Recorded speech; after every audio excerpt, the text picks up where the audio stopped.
Hey, this is Mark with Mark and Reese's Project Aquariums here.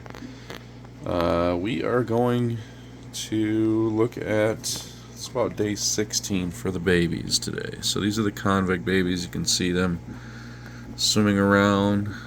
There's Papa guarding the swarm.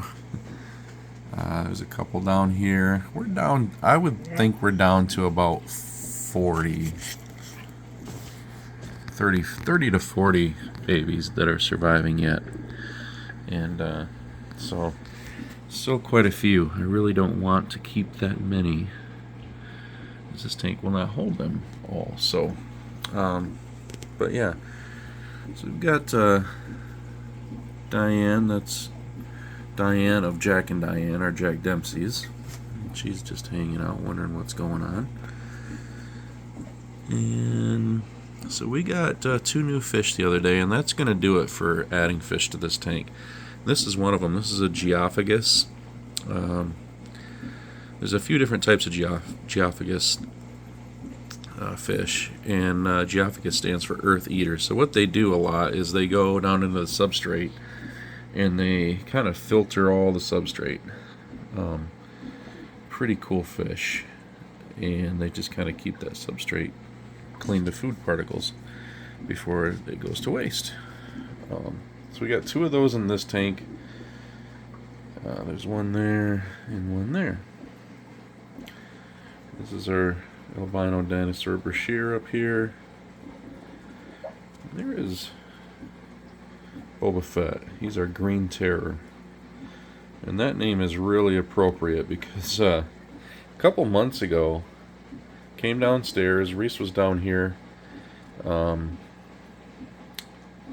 on the computer, and I looked in the tank, and at the time we were just getting this tank kind of going. So Vin here was in the tank, and then our second fish that we added was Boba Fett. And we weren't to the point where we had these lids yet. I had them on order. And Boba Fett, sometime overnight, jumped out of the tank. He's laying on the floor, on the carpet, dry as a bone. I'm like, oh my gosh. So I went to pick him up. I was all depressed, thinking that my poor fish had died because I didn't have a lid on the tank.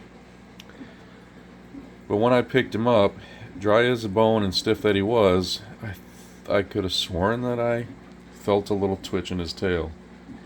So I threw him back in the tank. He laid down here for about 5 or 6 minutes like he was just dead. And then, but I kept seeing like bubbles and stuff, so I'm like, maybe. And then after about 5 or 6 minutes, his gills started having just the slightest movement. And after 30 minutes of laying there and gradually getting a little more oxygen back to his brain, he took off like a dart, and he's healthy as can be. Beautiful. So we dodged a bullet with that one. Here's a good look at Popeye with his gruesome eye.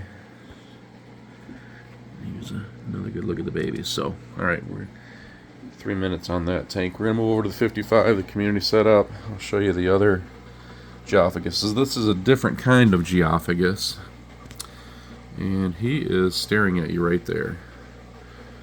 I had one of these guys, this type of Geophagus I had about 30 years ago, almost 30 years ago, when I was getting into tanks way back then, and I loved them. So I'm glad I found another one. We had to go to Pruce's Pets in Lansing to find these 2.